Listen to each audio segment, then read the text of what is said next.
kay Nick. Ricky! Lalagasan na ating pamilya. Natatakot ako.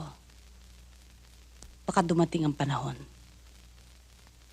Isa-isa tayong paglalamayan. Tiyaking kung hindi mangyari ang kinatatakutan mo, Milagros.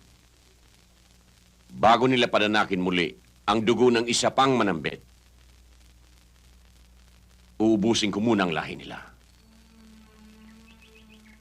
Andres, bakit kailangan umabot pa sa ganon? May pagkakataon pa naman iwasan ang lahat. Hindi ako duwag.